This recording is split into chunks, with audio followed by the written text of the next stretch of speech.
Tak ada doktor. Tak ada. Degree of operating leverage.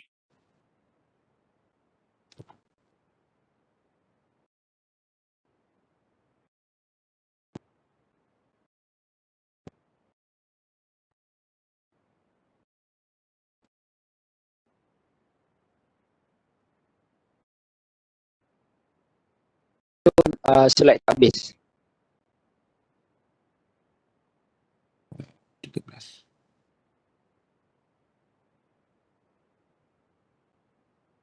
Oh, duk fikir dah habis dah.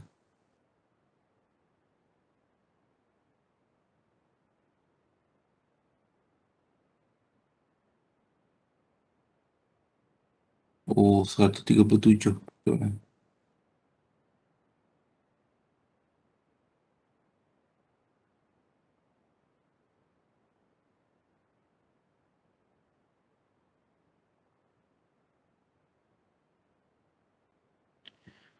Ini dah. Sini. Kan? Kat sini kan?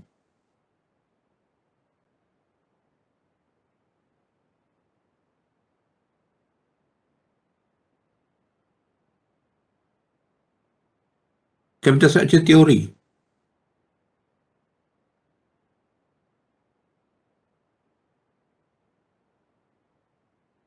Capital structure theory.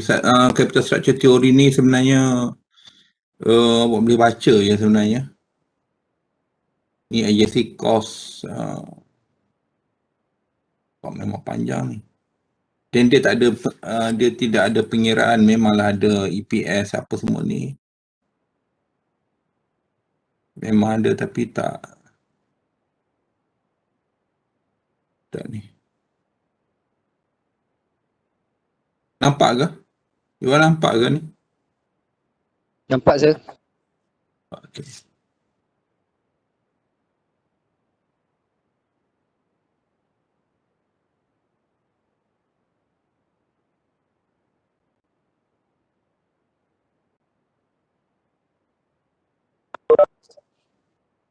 Cuma hari ni saya nak masuk payout lah, payout ratio. Cuma you all ada kelas lagi ke yang belum habis? Ke ada masa bila yang free? Selain daripada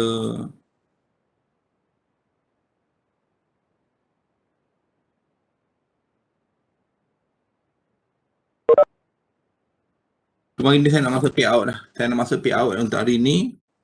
Dan kalau lepas tu kita ada investment risk and return. Investment risk and return ni tak ditanya disebabkan awak dah buat assignment. So investment risk and return ni saya tak ajar. Dan campur awak pun dah belajar masa FM kan? Dah belajar kan masa FM kan? Investment risk and return. Ke ada yang tak ingat?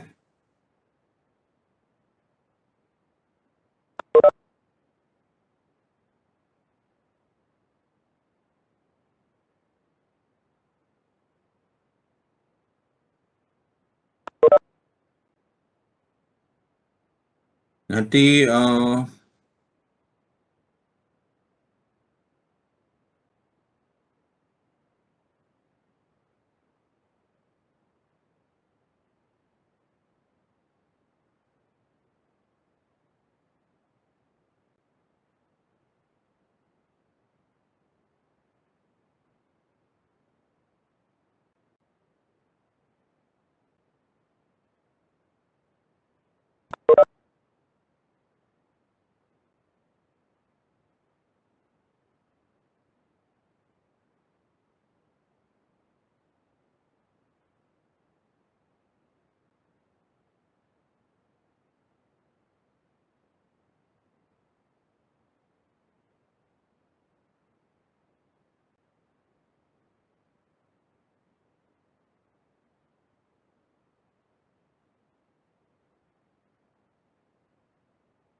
Topik yang terbanyak masuk untuk final exam adalah leverage and capital structure dan juga dividend policy. Ulang semula, Doktor.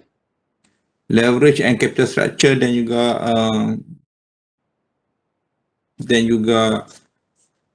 apa? Yang ada polisi tadi tu. Dividend.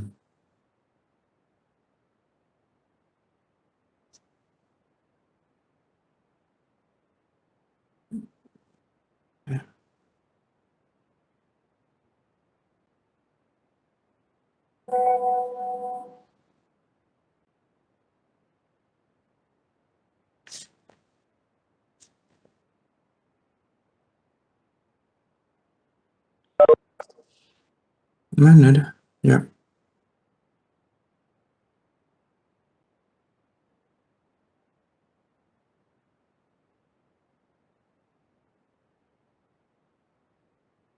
Dividend policy ni, payout policy ni.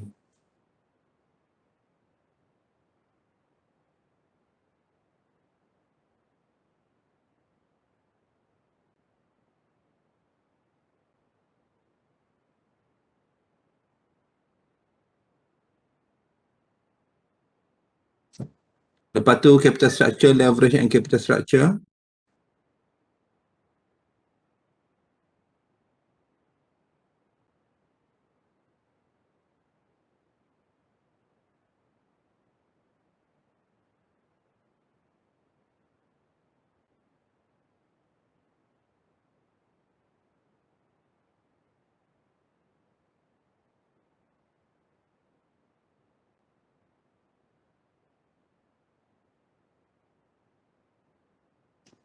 Kemudian masuk cost of capital.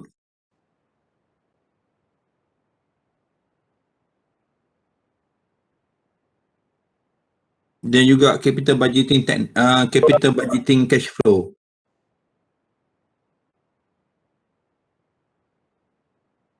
Jadi 4 topik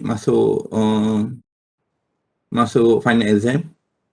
Capital budgeting cash flow, cost of capital, leverage and capital structure, dan juga dividend policy. So saya nak cover dividend policy hari ini. Dan kalau kita tak sampai habis, dan kita akan masuk kepada, kita return back kepada leverage and capital structure. Kalau tak sampai habis, kita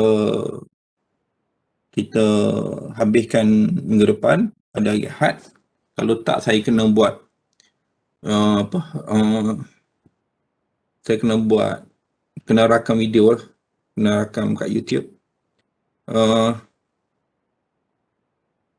Cuma saya nak beritahunya, kita kena buat quiz, satu quiz untuk 10 markah. Saya tak decide lagi nak buat topik mana. Cuma bukan tak decide lagi, saya tak decide lagi nak buat berapa soalan sebenarnya. Memandangkan bahawa topik payout dengan leverage and capital structure ni belum habis lagi. Mungkin saya akan tanya quiz ni berdasarkan kepada soalan cost of capital dan capital budgeting cash flow lah. Dan saya bercadang untuk buat quiz ni pada hari Ahad ni. Hari Ahad ni kita semua orang ada ni. Hari Ahad ni pula. Hari Khamis ni, Allah, 48 orang yang ada. Saya decide untuk buat hari Khamis ni, kita punya ni. Dan saya tak decide lagi, mungkin 20 soalan, mungkin 40 soalan, tengok pada untuk saya buat. Dan dia soalan semua akan berbentuk true dan false ya, sama ada true ataupun false.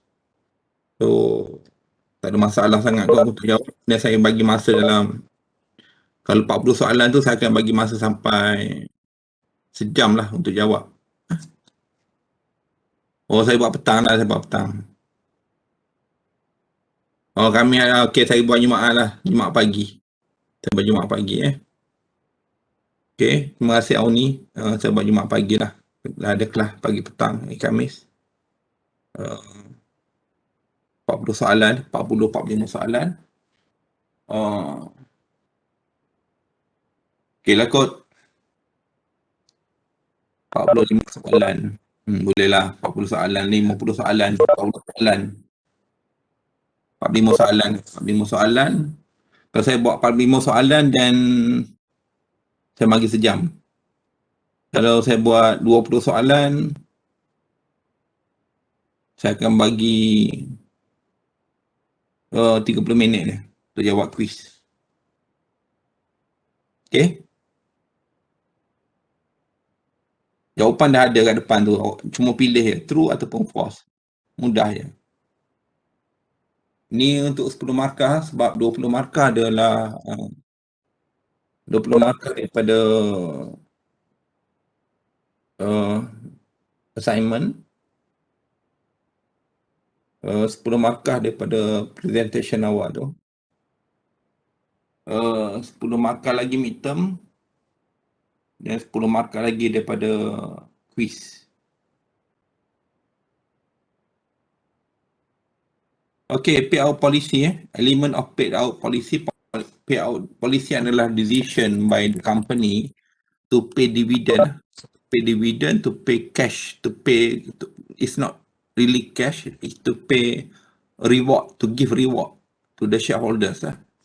So there are two types of the reward that will be given by the company to the shareholders. Yang pertama adalah tunai lah.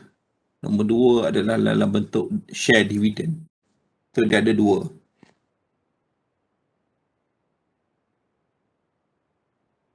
So bila dia kata sini to distribute cash, how much cash to distribute ni kurang tepat lah sebenarnya. Dia sebenarnya adalah dia ada dua bentuk saja, iaitu cash dengan share. When we observe the decision that company make regarding payout to shareholders, some common pattern emerge. Rapidly growing company generally do not pay out cash to shareholders. Slowing growth, positive cash flow generation, and favorable tax condition can prompt firm to initiate cash payout to investors. Firm can make payout through dividend or share repurchase. When business conditions are weak, firms are more willing to reduce share buyback than to cut dividend.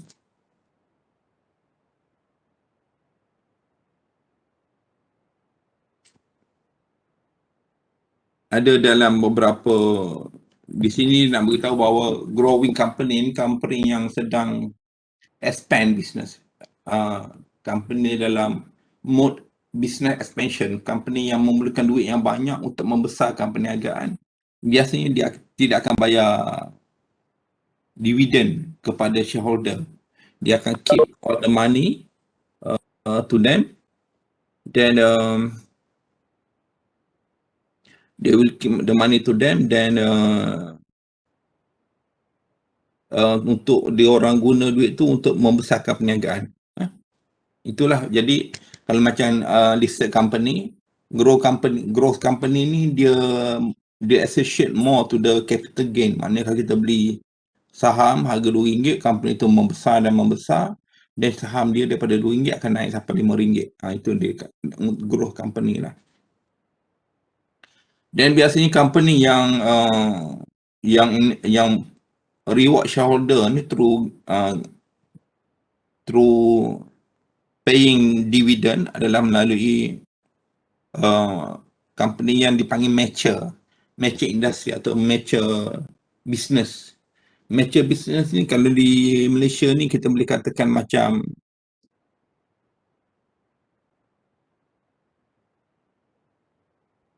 utility company, banking company, telecommunication industry. Ini adalah beberapa sektor yang kita kira sebagai mature business. Dia dah macam bisnes dia tu dah jadi macam necessary dah, jadi keperluan, keperluan masa, keperluan ramai. Dia tak nak lagi dah. Sebab tu kalau awak notice 2 hari lepas keluar dalam berita, telekomunikasi telah diklasifikasikan di bawah perkhidmatan utility, mana perkhidmatan keperluan ramai. Sebelum ni telekomunikasi tak diletakkan sebegitu. Sebelum ni hanya air, perkhidmatan air dan perkhidmatan elektrik saja, KNB, dan macam Syabas, macam Air Kelantan, syarikat air Terengganu saja yang diisytiharkan sebagai perkhidmatan utility, perkhidmatan keperluan asas dipanggil. Tapi sekarang ni telekomunikasi juga telah diklasifikasikan sebagai satu keperluan asas kerana ketika pandemik macam ni, orang memerlukan internet dan sebagainya untuk berkomunikasi, untuk bekerja dan sebagainya.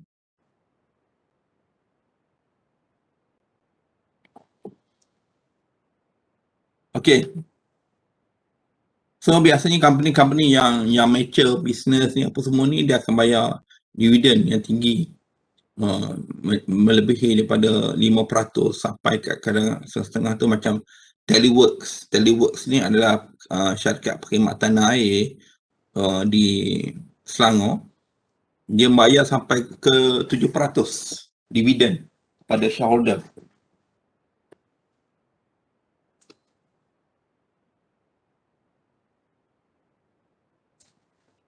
%7 dividend yield kepada shareholder ni is considered as is high. Memang tinggi lah. Memang tinggi. Bahkan lagi tinggi daripada ASB. ASB pada tahun lepas pun sekadar 4.25% sahaja dibandingkan dengan Teleworks yang bayar sehingga 7%.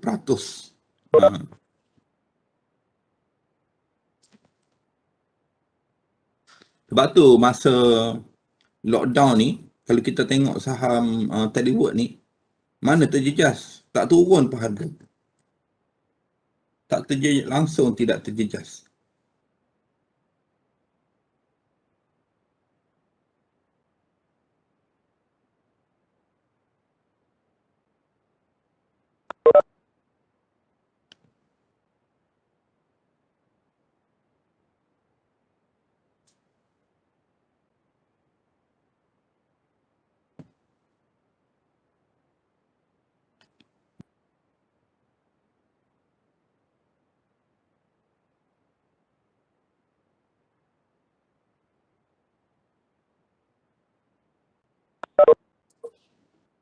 Okay.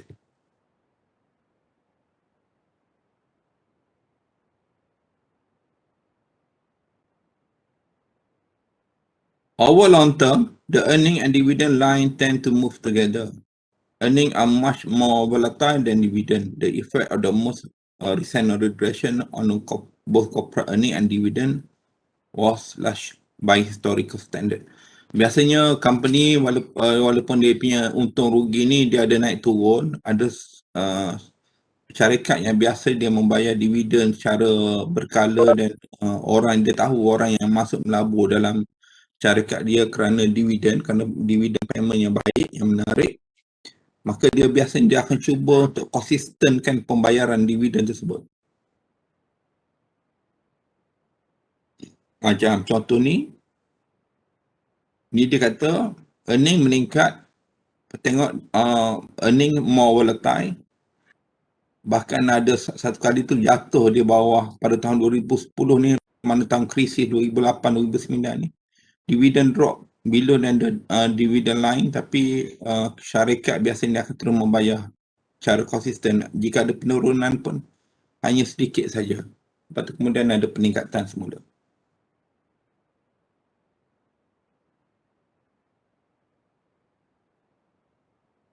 Ini tak penting . Company biasanya dia akan membayar dividen either secara ada 3, quarterly, semi-annual ataupun annually. Ada company dia bayar sekaligus. Maknanya setahun dia bayar 10 sen. Maknanya setahun sekali dia bayar 10 sen. 10 sen. 10 sen ataupun 10% lah. Ada company dia breakout. Dia breakout bergantung kepada quarterly report dia. 2.5, 2.5, 2.5, 2.5 still lagi dapat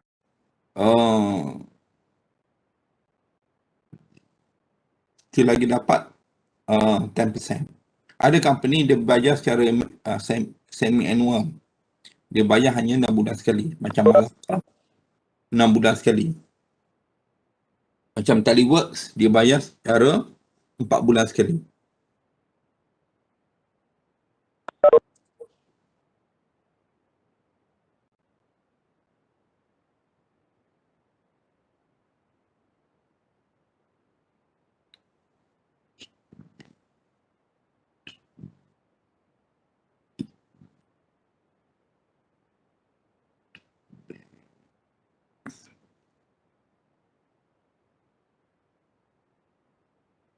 Cash dividend, ini kadang-kadang selalu orang tanya bila bab nak dapat dividen sebab saya trading saham. So biasanya biasa orang tanya saya, kalau saya beli hari ni dapat tak lagi dividen? Dia dalam kita nak beli saham untuk dapat dividen, yang menariknya dividen ni ialah kalau dia kata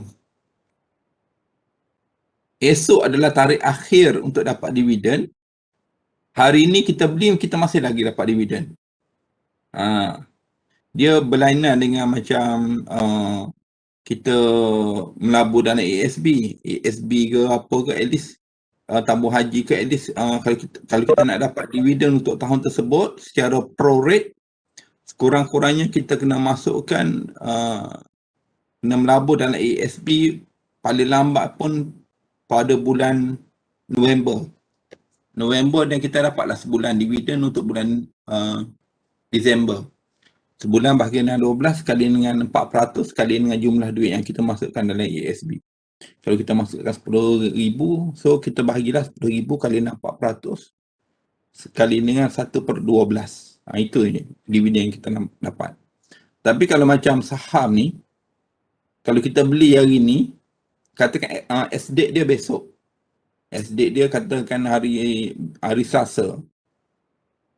Hari Isnin kita beli, kita masih lagi entitled dapat dividen. Dan kita bukan dapat separuh ataupun prorate, tapi kita dapat secara full, dapat penuh. Kalau dia bayar 10 sen, 10 sen lah kita dapat. Cuma bila selepas pembayaran dividen, biasanya harga akan jatuh lah. Harga akan jatuh daripada, kalau kita beli RM1.6, maknanya keesokan hari tu harga akan jatuh. Kalau 10 sen dia bayar, dia akan jatuh kepada RM1.50. Dia mungkin dia akan terus jatuh. Tapi ada juga tak dinafikan bahawa lepas S-date dibayar, lepas pembayaran dividen, harga terus naik. Harga naik lagi. Jadi kalau harga naik, biasanya kita akan dapat dua-dua lah. Kita dapat keuntungan daripada dividen dan juga kita dapat keuntungan daripada pembayaran dividen dan juga kita dapat keuntungan daripada capital payment. Capital payment pula ada. Nak dapat daripada capital gain. Capital gain.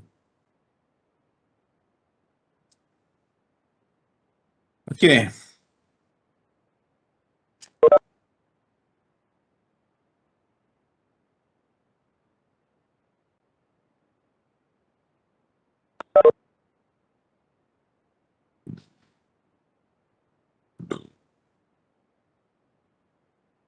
Okay. Ya.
Uh,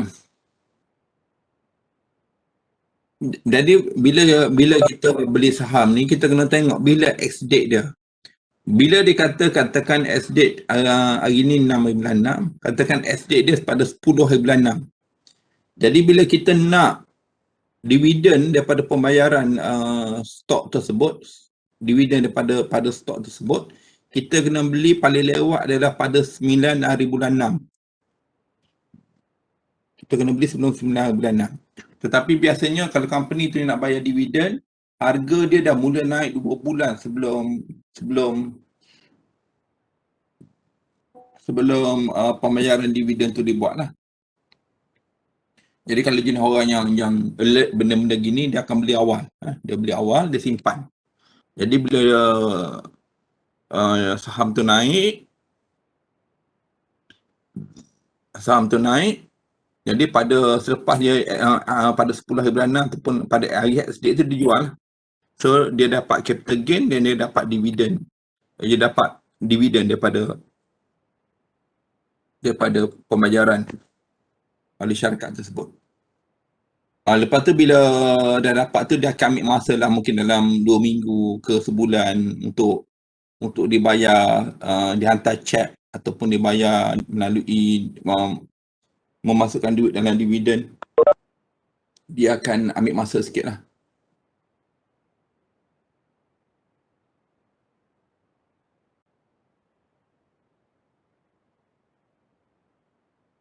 Ni tak ada apa. Ni. Bila dia declare, biasanya dia declare ni kadang-kadang ada cepat, ada lambat, ada company yang declare bulan 2 lagi, dia punya ex-date dia bulan 10. Ada juga perangai macam tu. Pelik-pelik punya perangai. Macam company masing. Company masing, tak silap saya, dia punya ex-date dia pada bulan Julai. Tapi dah dia declare pada bulan April lagi, yang dividen. Bila dia declare, dia tak ditarik balik dah. Dia kata, tak ada, saya nak batalkan, tak boleh. Dia mesti bayar. Itu dia punya ni.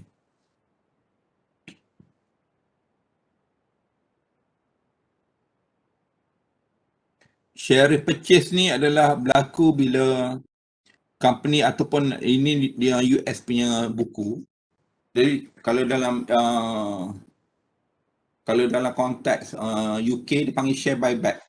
Share buyback ni adalah syarikat tu dia accumulate shares. Dia beli saham dia macam sekarang ni tengah mudum harga. Jadi dia beli saham-saham dia tu untuk dia buy back shares dia tu. Dia nak elak daripada harga tu merudum, jadi dia akan slowly guna duit yang mana ada untuk pastikan bahawa harga tu meningkat sedikit demi sedikit lah. Ni tak ada apa. Dividend reinvestment plan, ni saya dapat daripada saya beli MRCB gitu. Saya beli MRCB, tiba-tiba saya dapat message daripada reminder saya, dia kata saya ni nak dividen ataupun nak shares. Nak shares ke nak dividen? Saya kata kat dia, saya nak shares, saya nak extra shares. Kalau nak extra share, okey. Jadi saya adalah 12,000 unit share saya dalam MRCB. Dan lately ni tiba-tiba saya tengok, daripada mana datang 272 unit? Sebab saya memang beli 12,000 je. Rupanya saya terlupa. Saya dah beritahu lama dah kat reminder saya tu, saya nak unit. Jadi dia bagi kat kita extra unit. Maknanya duit yang patut kita dapat dalam bentuk cash, dia boleh convert dalam bentuk number of shares. Saya ada tambahan shares lah daripada MRCB. to advantage dividend reinvestment plan ni.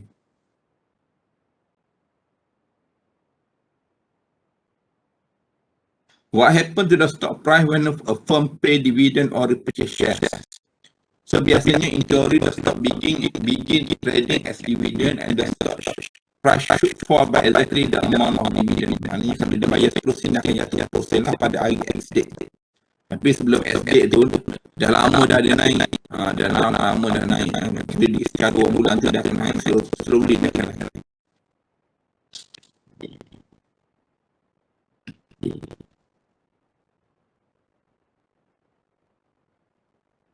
In theory, when a firm buy back shares,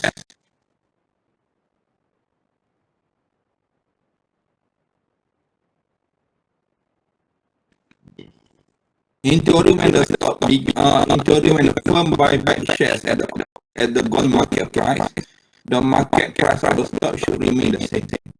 Dia fluctuate. In practice, the excess and a variety of other market information may cause the actual change in the share price in response to a dividend payment and share repurchase to deviate from what we expect in theory.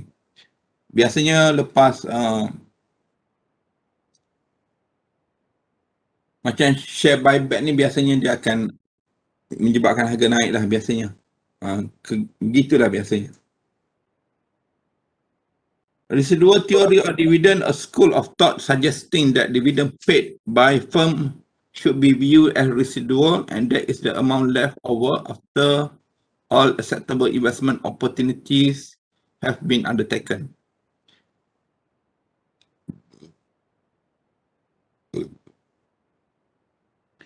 Residual theory of dividend, using this residual approach, the firm would treat the dividend decision in 3 steps as follows.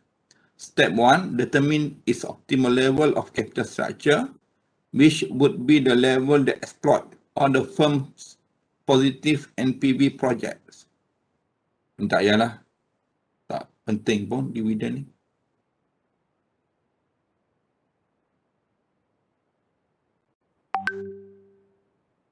Ini adalah teori dia.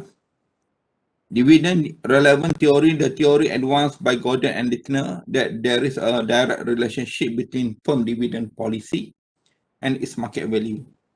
But in the hand argument, the belief in support of dividend relevance theory that investors see current dividend as less risky than future dividend or capital gain.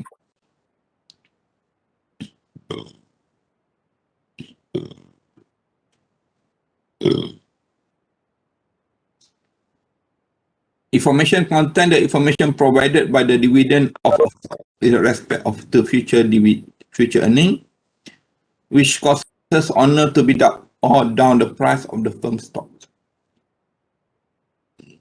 The agency cost theory, conflicting di antara shareholder and managers, that maybe they waste the money.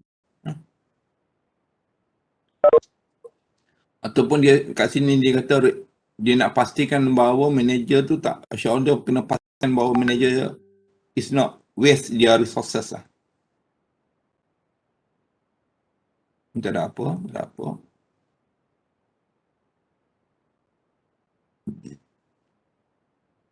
Nak bayar dividen kadang-kadang ada constraint. Macam bank rakyat. Dia terikat dengan aturan bank negara, dia kena pay the dividen kepada ada shareholder dia.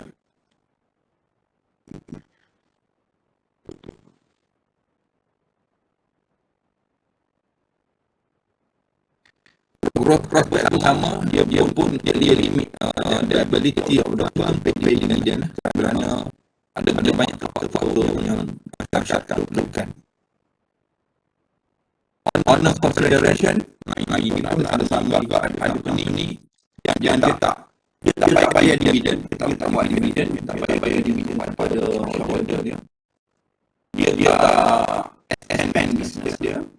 Dia biarkan saja dividen duit yang ada, maknanya extra cash yang dia ada tu dia simpan dalam earnings. Dia biarkan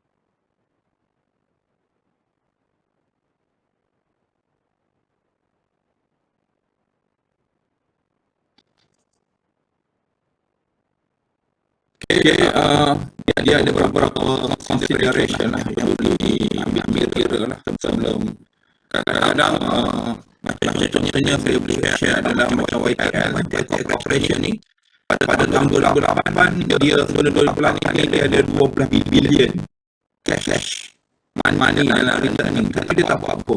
Malah orang tak hati lah, tak masyarakat tapi tak hati lah kenapa dividen tak bayar juga, dividen tapi tak banyak dan sebagainya, nak hasilkan bisnes. Tapi apa jadi pada tahun 2008 dengan 12 bilion money yang dia ada tu, apa yang dia buat sebab bila masa tahun 2008 ada krisis kan seluruh dunia, yang dia buat dia beli aset-aset di seluruh dunia. Dia beli di UK waktu Western Main, dia beli power energy di Australia, dia beli hotel, dia beli hotel di Singapura, banyak lagi. Boleh dikatakan hampir nak habis duit dia borong.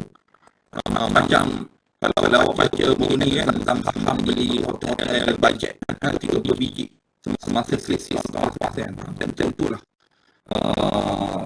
yang YTL tu buat semasa krisis ekonomi pada tahun 2008. Dia simpan cash dengan expectation bahawa dia break opportunity. Sebab kita dikatakan bahawa cash is the king.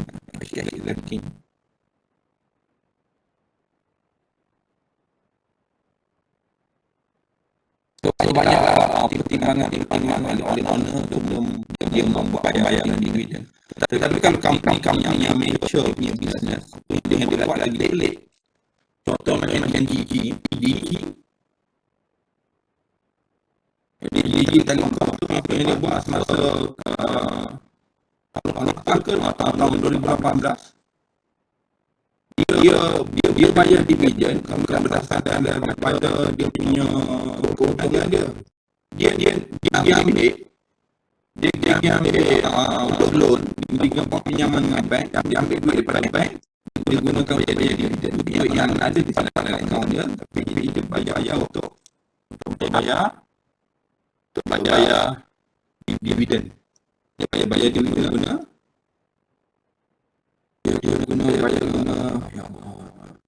guna hutang daripada bank.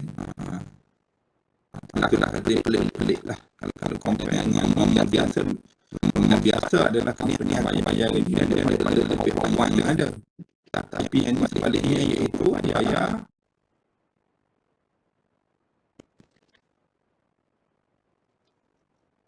menggunakan pinjaman dengan ini. Okey.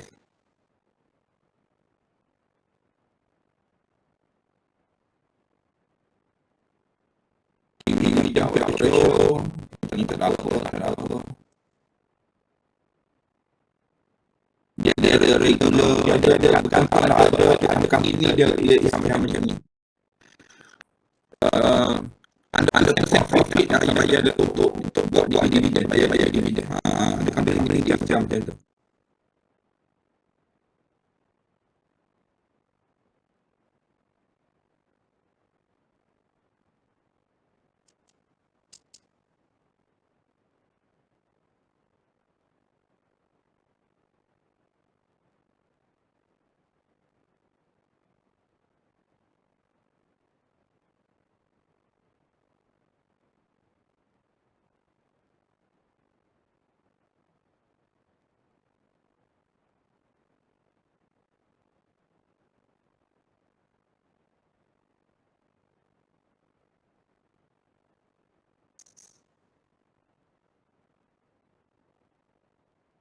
Ada company dia bayar gini, dia bayarkan ada yang bayar 50% daripada keuntungan dia ni 50%. Keuntungan niaga tahun ni 50%, jadi dia 2 juta. Untuk 2 juta, 1 juta dia bayar dalam bentuk dividen. Ada company dia buat macam tu. Ada company dia fixkan setiap tahun atau setiap kuartal dia akan bayar 2 sen.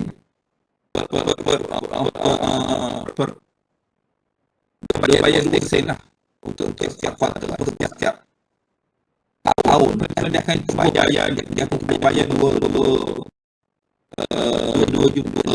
sen per unit. Ini regular lah, memang dia fix. Ada yang daripada, tapi di Malaysia ni banyak yang target dividend payout ratio lah.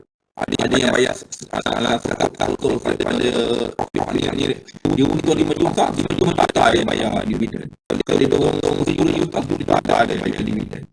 Ada company tu buy target dividen payout, target dividen payout 30%, 40% tergantung kepada kemampuan. Ada bergantung pada kemampuan, bergantung pada banyak sikit. Dia tak bayar ratio lah, letak bayar ratio.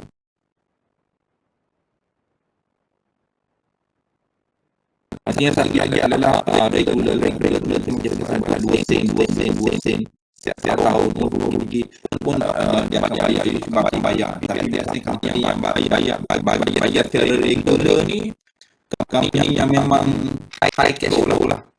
Macam KFC, McDonald's, kadang-kadang dah buat macam tu. Utility macam DNB, kadang-kadang ni lah buat macam tu. Tapi even macam Malaysia ni, DNB sini buat macam tu. Telekom Malaysia pun tak buat macam tu. Telekom Malaysia dia buat macam ni, agak-agak dividen payout ratio. Bila dia turunkan sikit, dia punya target dividen biasanya dia kata target of 50%. Dia target dividen payout ratio, lepas tu dia turun ke naik sampai 40%. Itu masalah dia, orang beli sebab dia tak nak dapat dividen dia. Orang beli, orang simpan sebab dia tak nak dapat dividen. Dia bayar dan orang kena buat adjustment portfolio. Fund manager dia ada KPI dia. Dia ada KPI di mana dia pastikan bahawa bila dia beli tu, dia kena pastikan bahawa dia akan dapat target daripada syarikat ni. Dia akan dia nak dapat daripada berapa juta, 2 juta, 3 juta. Tapi bila company dah buat adjustment polisi, dividen polisi, dia macam dia sendiri kena ubah dia kena cari lain lah buat investment.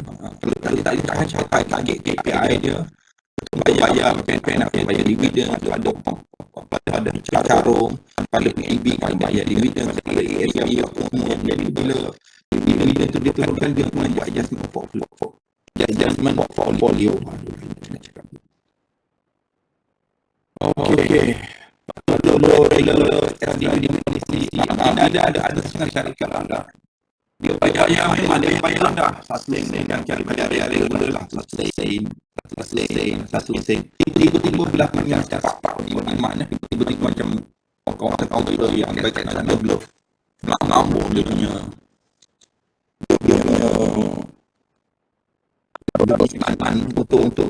untuk bluff. Jadi dia tak adjust dia punya regular payment dia ni, money process itulah. Tapi dia nak bagi bayar dividen extra dan sebagai special dividen payment. Jadi dia bagi special lah, special dividen pada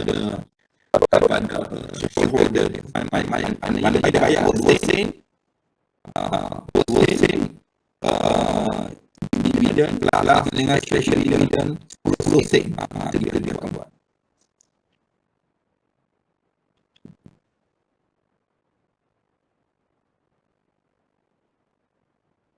Ini adalah kedudukan dalam balance sheet lah, atau kedudukan dalam statement of earnings lah, biasanya statement of earnings yang berkaitan dengan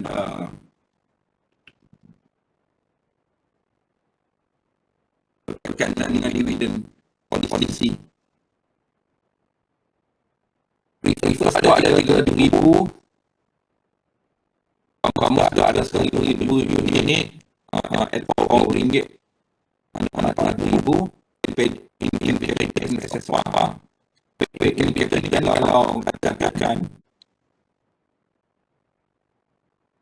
maknanya harga sekarang mungkin value dia RM4, maknanya market price dia mungkin harga RM1 contohnya. Maka in excess of apa maknanya nak RM6. Kali dengan 100,000 maknanya dia dapat ada 6,000. Trilion ni RM700,000. Jadi total objektif dia adalah 2 juta unit. Garrison has 100,000 shares of common stock outstanding. Declare a 10% dividend when the market price of the stock is $15 per share. When Garrison issues 10,000 unit shares at the prevailing market price of $15 per share, it issues 150,000 units of $15 per share container 1,000 unit. From returning to the common stock and paid in capital account. Garrison add total 50,000 to common stock and add the remaining 110 into the capital in excess of apa. Jadi ini yang baru. Sama saja total equity remain the same, tidak ada perubahan berlaku. Preferred stock tidak ada perubahan yang berlaku. Yang berubah adalah common stock. Common stock disebabkan oleh dia ada dividend. Dibayar dividend sebanyak 10%. Ini adalah stock dividend. Dibayar 10%.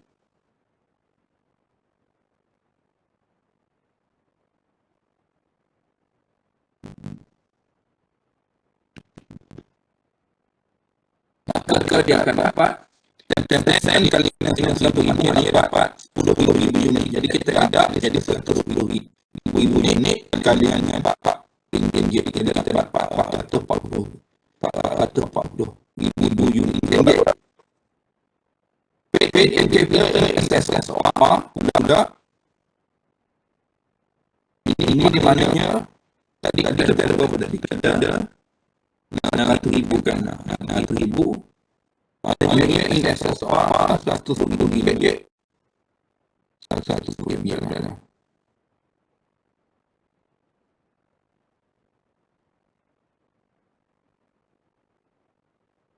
mana sini ni?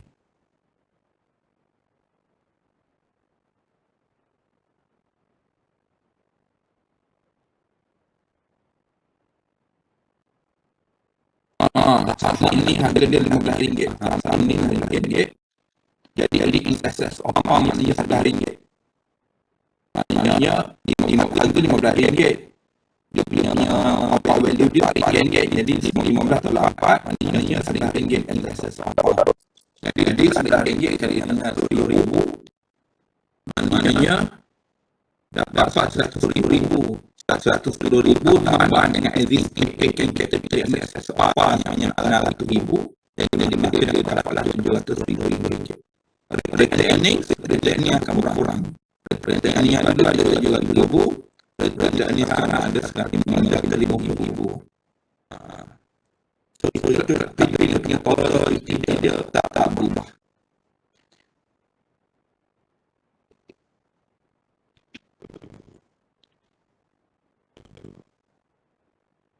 The shareholder receiving after dividend clearly receive nothing of value other than for the paid dividend. The share value of the shareholder does not decrease in proportion to the dividend. Therefore, your dividend are usually not taxable.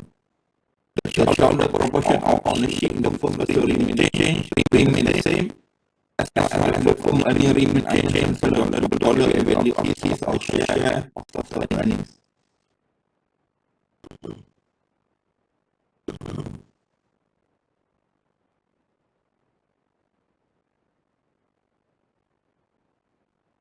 Ini adalah stock split.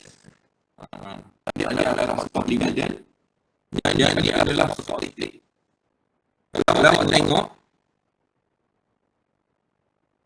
ini adalah before the stock split. Maknanya sebelum ada perubahan lah.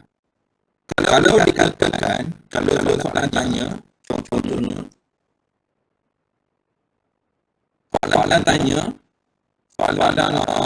tanya, berapakah perubahan yang berlaku bila punya cash dividend sebanyak 20%? Jadi kalau bayar 20%, after cash dividend apa akan jadi? Jadi apa yang kita buat, common stock tidak berubah, paid in capital tidak berubah, Retail ni akan retail ni berupa macam mana? Dia ada 200,000 kan, 200,000 kali 2%. Maknanya sebanyak 200,000 kali 6% kita maknanya pembayaran SKB kita adalah sebanyak 40,000. 40,000. Jadi 40,000 tandanya 2 juta ni 40,000 ke? Pelan-pelan matematik ni.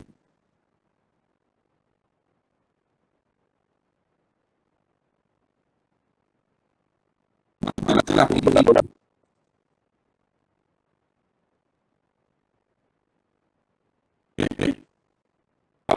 Dia ada retak yang ada dah retak dia adalah banyak yang terbaru adalah 1.96 juta. 1.96 juta.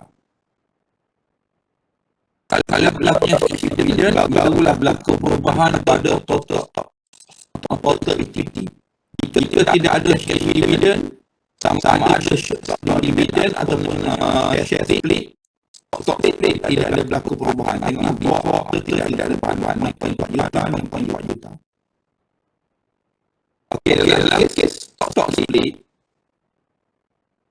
bila dia sebut tentang split yang berlaku perubahan, bukan returning tidak berlaku perubahan. 2 juta di sini, 2 juta juga di sini. Return capital in excess of apa sama 4 juta di sini, 4 juta juga di sini. Common stock nilai dia amount dia sama 400,000 di sini, 400,000 juga di sini, tidak ada perubahan. Yang berubah adalah number of shares. Nama option 200,000 ada 2 ringgit, jadi 400,000. Kamu stok stok split jadi 400,000 unit tambah, tapi nilai value dia berubah menjadi RM1. Itu saja berlaku perubahan.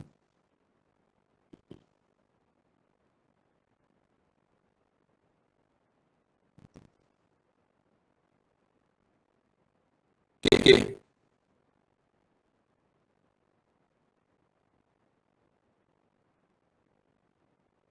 Sudah habis. Stok dividen.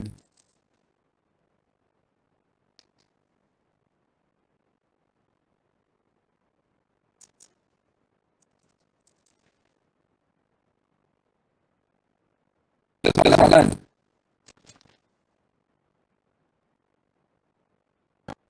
Tak ada. Soalan. Okey, kita buat soalan. Kita buat quiz. Tapi yang soalan tadi nak Syamil. Saya tanya pasal SND. Apa dia? Nak tanya pasal SND. Kenapa pula? Macam ni. Kalau dalam keadaan pandemik macam ni, kira-kira macam relate kalau berlaku kat situ. Ya. Of course, dalam relevan tidak relevan.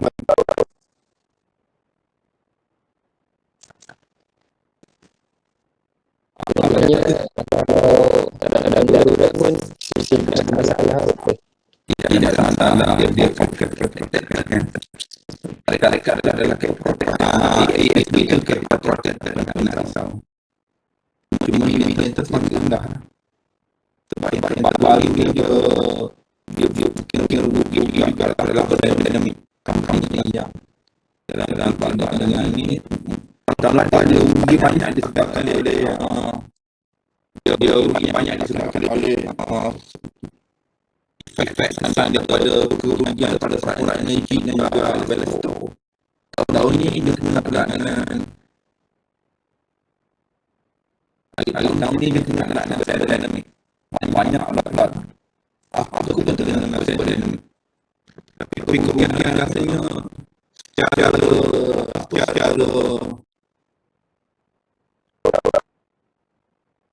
secara anggaran kasar oleh anggaran bodoh. Aku tak tahu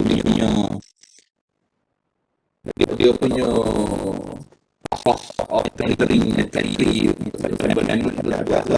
adalah kerugian 1 bilion. So memang banyak lah.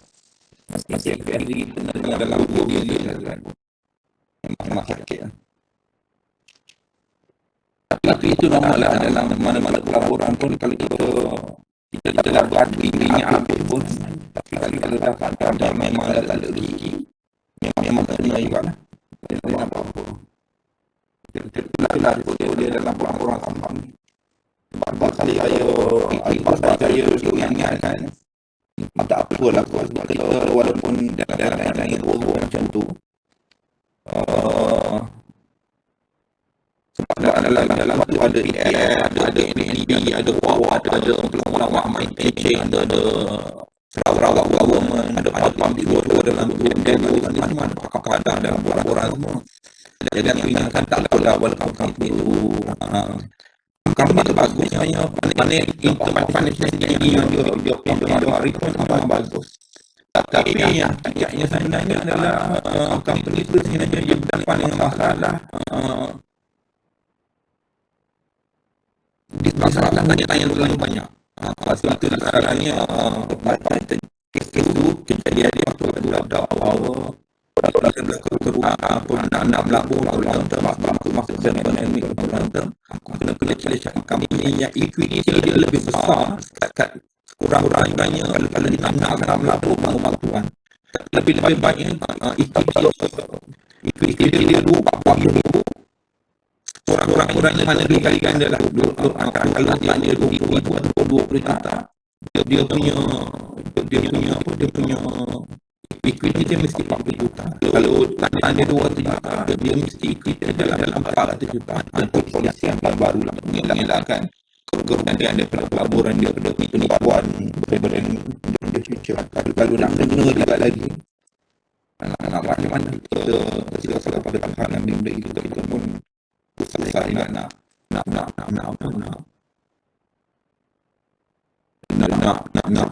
kalau kita lagi ingat macam tu nak juga tu kita nak save macam-macam. Okay, cuba soalan lain saya ada dalam grup ni yang lagi insyaAllah kita bincang. Depan ada fokus ada chapter yang kita structure dulu.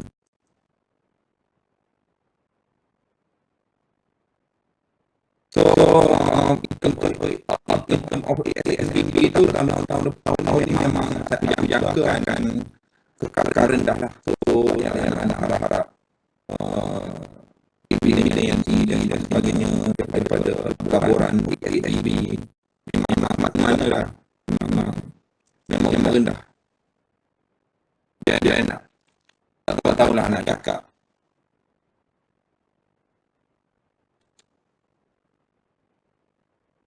Ada benda yang aku nak cakap benda ni sebab online kan, jadi berat lah aku nak cakap. Cuma aku kata inilah aku kata kelas fizik aku dengan SCB ni kena 50-50 lah. Dulu aku pandang SCB ni sebagai memang betul nak jadi Melayu lah. Cuma sekarang ni bagi aku dengan 50-50 lah, percaya macam tu. So kalau nak cakap dalam konteks nak kelas dalam pelaburan kita kalau sekarang ni masih lagi ayu pada DPR masih kaya lah. Aku masih anak-anak saya lagi kaya lah pada DPR. Tapi kalau NDN tu jadi 50-50 lah. So faham lah sebab aku mengajar lain jadi apa orang buat sana kan. Jadi macam-macam. Tapi aku cakap dalam kapasiti aku, kepercayaan aku pada PNB tu 50-50. Sepatutnya tak PNB dengan financial muscle yang dia ada, kemampuan yang dia ada, tak wajar untuk dia bayar dividen lebih rendah daripada 5%. So bagi aku 5% tu threshold lah. Threshold. Jadi bagi aku below than that memang bagi aku merapu lah. Sebenarnya cakap. Memang tak betul lah. Adalah benda ni. Cuma aku nak share detail tu mana nak cakap lah. Kan.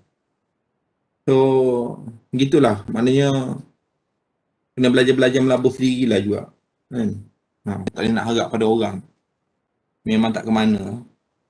Okey, buat dulu tutorial tu dalam kompak Pak Suku macam tu kita buat balik. Tapi buat sebab ini ya, kita once kita habis ni habis. Tapi soalan ni, topik ni akan masuk banyak dalam sebahagian besar dalam final exam nanti.